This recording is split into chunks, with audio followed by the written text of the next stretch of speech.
The problem is that we've all been fed a lie that pain lives exclusively in the body part that hurts. Neuroscience has known for going on 65 years that pain is a biopsychosocial problem. There are so many things we can do to reduce pain volume beyond pills and procedures.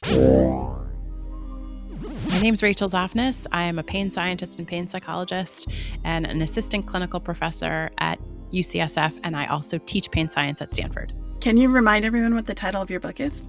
Well, it's called Tell Me Where It Hurts. So what got you into studying pain? A couple of things. First of all, I was scared of pain. You know, pain's an aversive experience, and I think most humans are scared of pain. But when I took my first neuroscience class as an undergrad nerd at Brown University, I discovered that pain lived at the intersection of all these things I wanted to study. So I couldn't decide what I wanted to be when I grew up. So I was taking neuroscience and I was taking human biology, brain and behavior. I was taking psychology courses, and pain lived smack in the center of all of those things. And I really glommed onto it. So I ended up conducting my honors thesis on pain neuroscience and the endogenous neurotransmitters that regulate pain. And I just really never stopped studying it. It's actually funny that we're doing this interview today because I'm actually in pain. I tweaked my shoulder last week, and it's been, I've hit that age where it takes longer to bounce back. And basically, I think one of the questions that your book raises and answers, I think, but at a basic level, what is pain? Because so often we're taught that pain is a signal, that you tweak your neck or you touch a hot stove so you feel pain. It's our body's response to injury. But you say in your book that pain is a lot more nuanced than that. So in your definition, what is pain? Yeah. So simply put, pain is our body's warning system. It's our danger detection system, and it's adaptive and evolutionary, right? Like pain helps us survive. It tells us, pay attention, you may need to change your behavior, something dangerous and bad might be happening. The problem is that we've all been fed a lie. It's a lie that really bothers me. And the lie we've been sold is that pain lives exclusively in the body part that hurts. Like if we have chronic back pain, we will see 15 back doctors and maybe have multiple back surgeries and probably get some prescriptions. And those things can be helpful. But here's the problem. Many, many decades of neuroscience tell us that pain is ultimately constructed by the brain, of course, in concert with input from the body and also our environment. But one of the reasons we know that pain is constructed by the brain is because of a condition called phantom limb pain. And phantom limb pain is when someone loses a limb, an arm or a leg, and they continue to have terrible pain in the missing body part. Now, if you can have terrible leg pain in a leg that is no longer attached to your body, that tells us pretty definitively that pain can't just live in the body part alone. And of course, we now know pain is ultimately constructed by our brain and our central nervous system. So, what we know about pain is that it's a lot bigger and more complex than we've been led to believe. But in my mind, that's actually good news, not bad news, because if the surgery hasn't worked, there's a million other things we can do to change pain volume. I think the examples in your book were, I think a construction worker put a nail gun through his nail boot, and then he got to the ER and he was like in so much pain.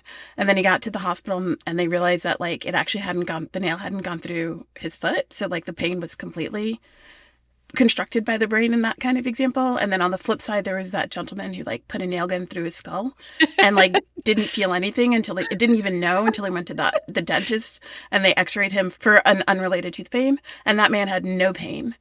I guess the question that I have is what does that tell us about treating pain? Because really fundamentally, if you break your ankle and you're in pain, that's 1-to-1. You take pain meds and your ankle heals and you're done. But your book really hones in on chronic and systemic pain. That's a little bit more different.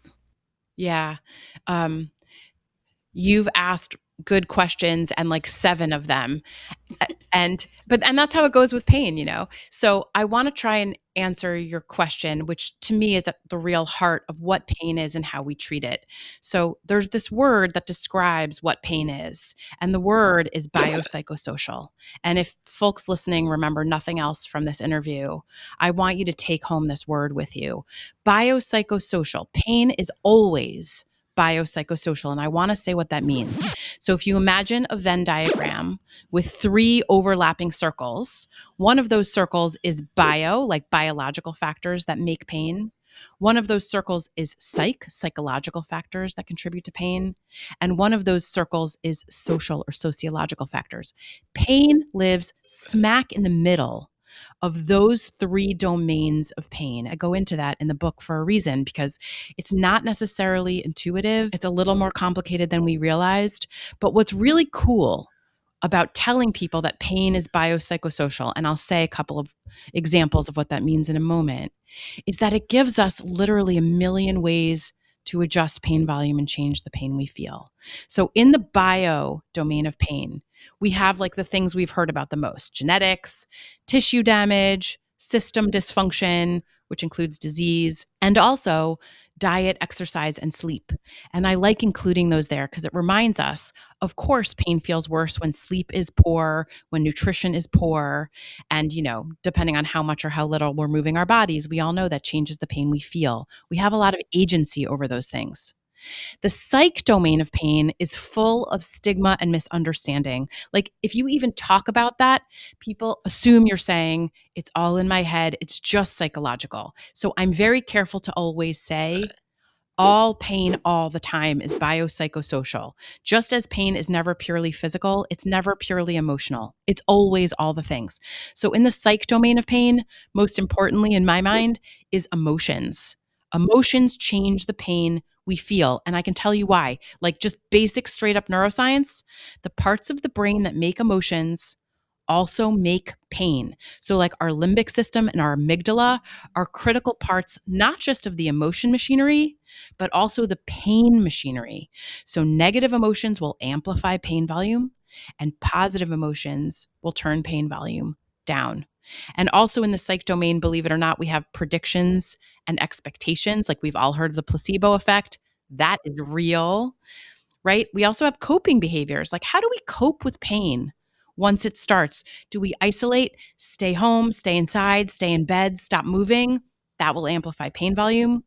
And then in the sociological domain of pain, I like to think of that as like the everything else domain, because it's socioeconomic status, it's access to care, it's race and ethnicity, it's also social support and our social health. Are we isolated and alone? Do we have social support? All of these things together actually create the pain we feel. And that's very hopeful for treatment because it gives us a roadmap for treatment.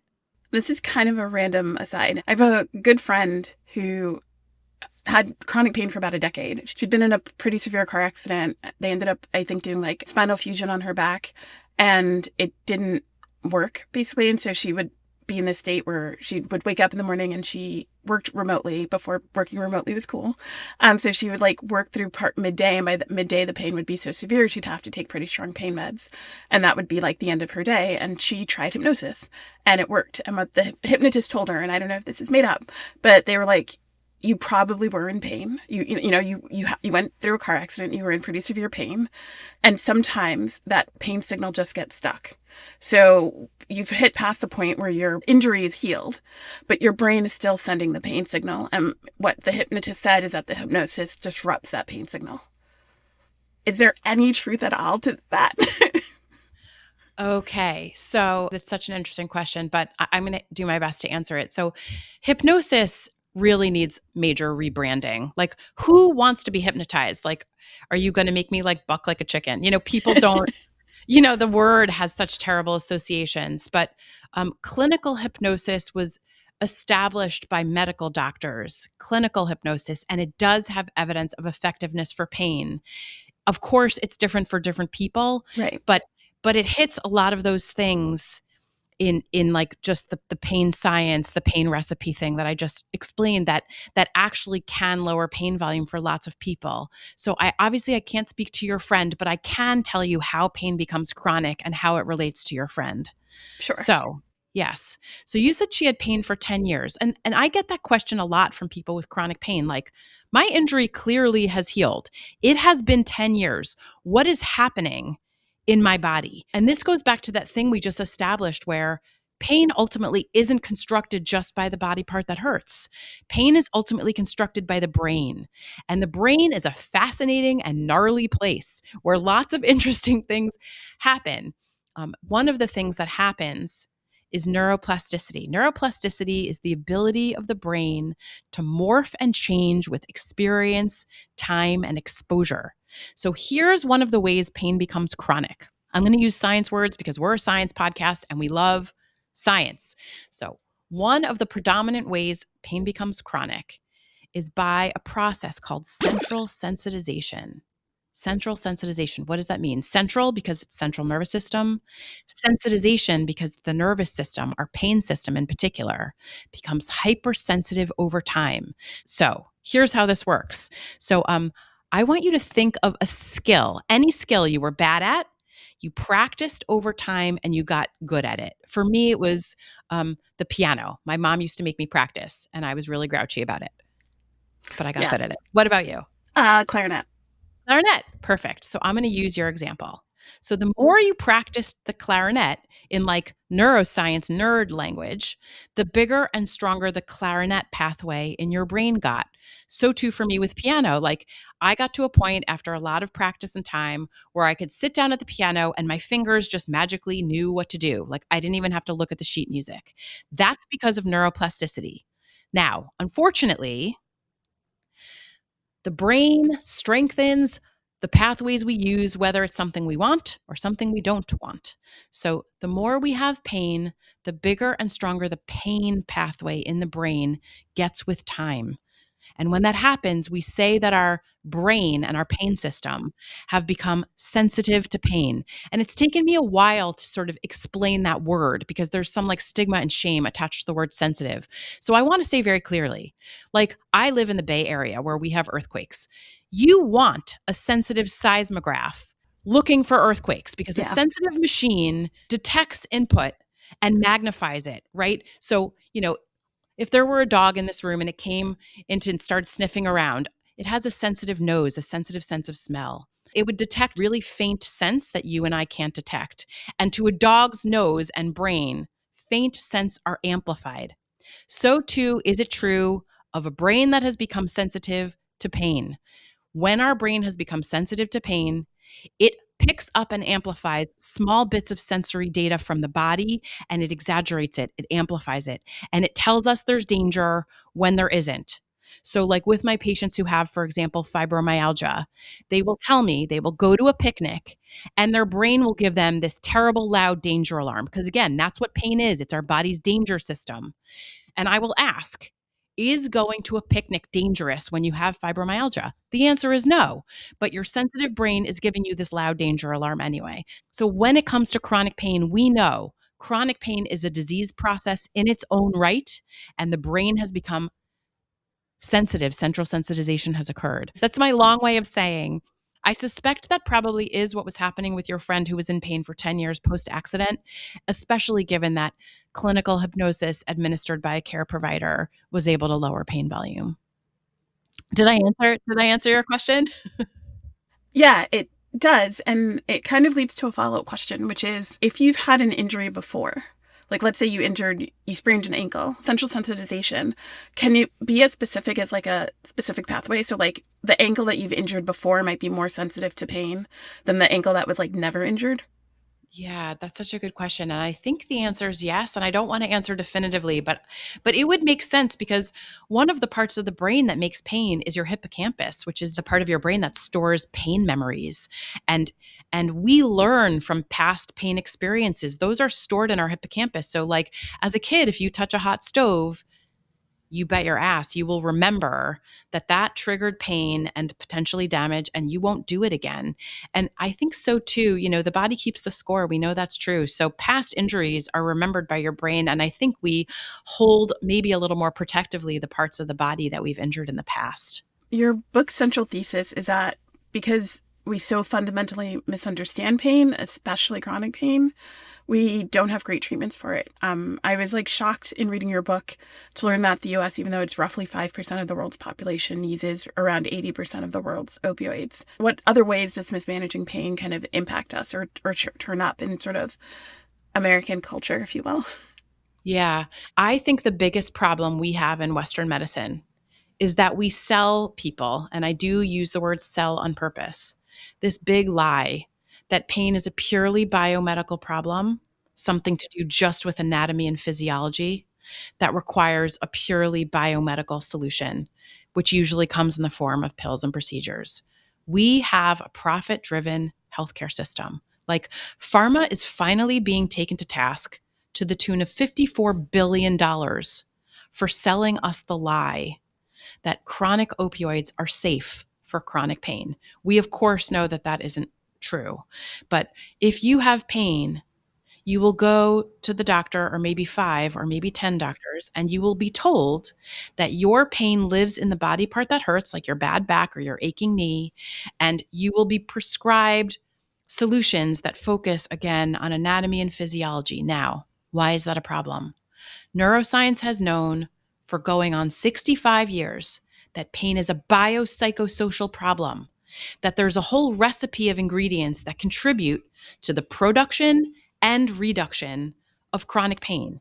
Yes, body parts are important, but they're not the whole picture. And there are so many things we can do to reduce pain volume beyond pills and procedures. And again, I am not anti-medication or anti-surgery. Those can be life-saving, but they're just not the full picture. So there's part 3 of the book is an entire pain protocol for people living with pain to walk people through. There's no point in me holding the information. I've been studying pain a long, long time, but me holding the information and helping the handful of people who can come see me isn't the answer. I want power to be in the hands of people living with pain. So I just want to say, there's actually a lot of hope for treating pain. There's many, many things we can do. But as long as our culture persists with this myth, what are we as patients supposed to do? And to add to that, one of the reasons this myth persists is that 96% of medical schools in the United States have 0 dedicated compulsory pain education. That is mind-blowing. And the 4% of medical schools that do have pain education really focus on the biomedical model, anatomy, physiology, biochemistry. So I say this with great compassion for our healthcare providers. Our doctors go into this field to help and heal, and we're not arming them with the information they need to do the job that they signed up to do. So can we talk a little bit about the pain protocol that you kind of outline towards the end of your book? Obviously, it's an entire section, but what are the highlights, if you will? Let's see. I think that pain can feel extremely overwhelming. And what that means for a lot of us is that treatment can also feel very overwhelming. Great, I threw this big word at you, biopsychosocial. What am I supposed to do now? We said there's 3 major pillars of pain. We said bio, we said psych, we said social. So I divided each one of those into very discrete parts with very discrete activities that are extremely achievable. And every person who will approach it will have a different experience of pain and will need to start in a different place. And certain activities will resonate and others won't. But in the bio domain of pain, for example, we have sleep hygiene, because painsomnia is a real thing. Painsomnia is that thing where we have pain and pain makes sleep hard, but the poorer our sleep, the worse pain feels. So it has a whole protocol for sleep hygiene. It has some tips for nutrition. What can I feed my body that will fuel it, that will enable me to best lower pain volume? In the psych domain, we talked about emotional health. So just some low-hanging fruit. We know that stress is one of the biggest pain amplifiers. And my patients know that. They will tell me that during periods of intense stress, their bodies feel worse. By the way, that's just biology. When our bodies are stressed, our muscles are tense, our bodies are cranking out high levels of stress hormones like cortisol, which raise pain volume. It also changes our brain chemistry in a way that will amplify pain volume. So low-hanging fruit for the emotional domain of pain is mapping out our stressors and then putting caps around them. Like, what are things we can do? For example, maybe I won't doom scroll at night or watch the news before bed, you know? Yes. And in the sociological domain of pain, there's also in part 3 some other low-hanging fruit. For example, we know that social isolation is a pain amplifier. So what can I do to increase my social support and set boundaries around toxic relationships? Because we know that those make us feel worse. That is awesome. And obviously, if people want to know the full suite, they can check out your book. Thank you so much for taking the time to speak with us today. Thank you for your great questions.